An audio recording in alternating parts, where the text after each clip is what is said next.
नमस्ते, विज्ञान अभ्युदय में आप सभी का स्वागत है।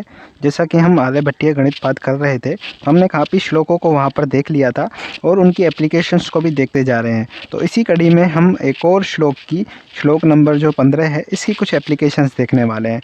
तो इससे आशय ये है कि कोई भी प्रकाशीय पिंड हो, उसके सामने यदि कोई वस्तु रखी है, चाहे कोई बिल्डिंग है, चाहे हम हैं, चाहे कोई भी वस्तु पदार्थ है, तो उसकी छाया अवश्य बनती है। तो इसी प्रकार यदि सूर्य के सामने पृथ्वी है ना, तो पृथ्वी की छाया अवश्य बनेगी। और उस छाया का मापन कैसे करना है, वो इस सूत्र से हम कर सकते हैं। ठीक है, तो इस सूत्र की ओर बढ़ते हैं।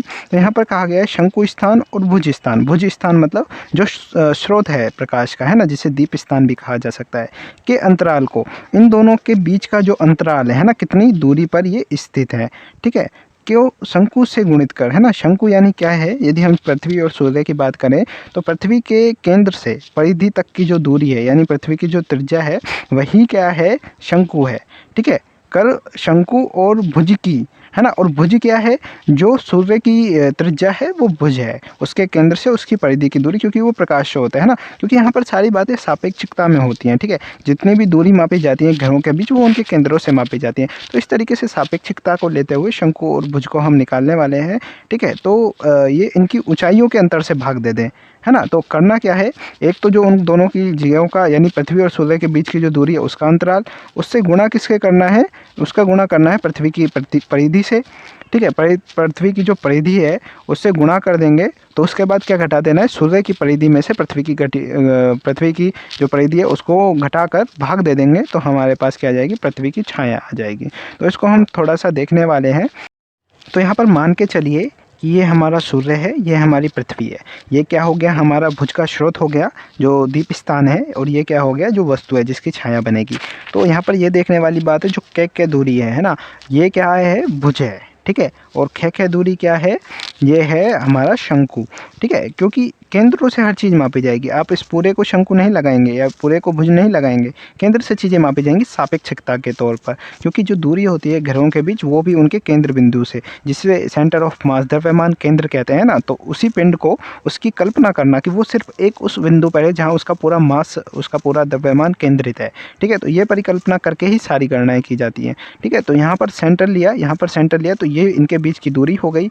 क हो गया, ये भुज हो गया, ख हो गया, ये शंकु हो गया। ठीक है, तो हमारे पास सूत्र क्या था कि हमें यदि पृथ्वी की छाया निकालनी है, तो छाया निकालने के लिए क्या करना था, एक तो जो इनके बीच की दूरी, यानी इसको क्या कहा गया है, यहाँ पर इसको कहा गया है क ख। ठीक है, तो क ख से गुणा किसका करना है, शंकु का, ख डैश। ठीक है, और भाग किसका देना है, इन दोनों की, जो शंकु और भुज के अंतराल का, है ना। तो क डैश माइनस ख डैश, ये हमारे पास सूत्र निकल के आ गया। यह है आर्यभट्टीय सूत्र है। ठीक है, तो अब इसके आगे की बात करते हैं। हम आधुनिक मानों को लेकर गणना करेंगे, क्योंकि हमारे पास प्राचीन मान अभी उपलब्ध नहीं है कि पूरी प्रॉपर तरीके से कि पृथ्वी और सूर्य के बीच की कितनी दूरी है। हालांकि बहुत जगह वर्णन मिल रहा है ना, उसको आधार लेकर भी हम गणनाएं कर सकते हैं, उसमें कोई बड़ी बात नहीं है। लेकिन प्रॉब्लम क्या आएगी, हमें मैच करने में, क्योंकि हमारा जो उत्तर आएगा इसे हम आज के आधुनिक विज्ञान से तो मैच कर सकते हैं, है ना, लेकिन वहाँ हमारे पास कोई मेजरमेंट नहीं है कि पृथ्वी की छाया कितनी है। तो हम सिर्फ इतना सोच नहीं रहे, हम सिर्फ इतना कर रहे हैं कि चाहे आसपास आए चीज़ें, है ना, लेकिन आनी चाहिए। तो उसका अंदाज़ा लगाने के लिए हम आधुनिक मानों को लेकर इसको गणना को करते हैं। तो यहाँ पर आधुनिक मानों से हम गणना करके देख रहे हैं। तो हमें पृथ्वी की छाया निकालनी है। तो पृथ्वी की छाया का हमें पता है, जो क है वो क्या है, हमारा पृथ्वी और सूर्य के बीच की दूरी है।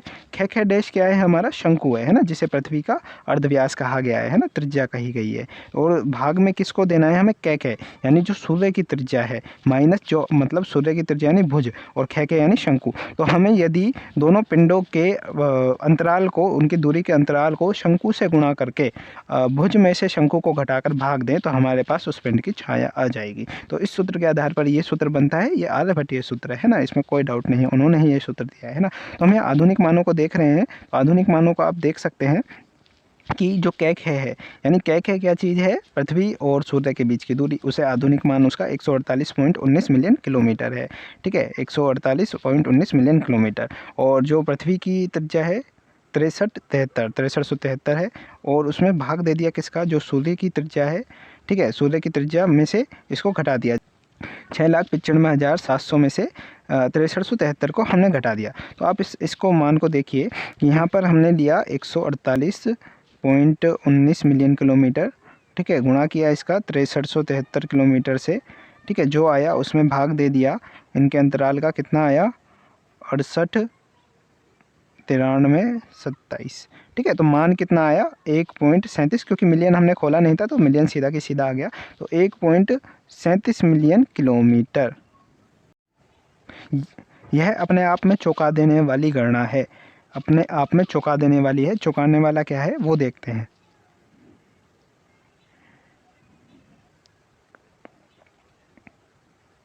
चौंकाने वाला यहाँ पर है ये 1.4 मिलियन किलोमीटर, हमारा कितना आया 1.37 मिलियन किलोमीटर।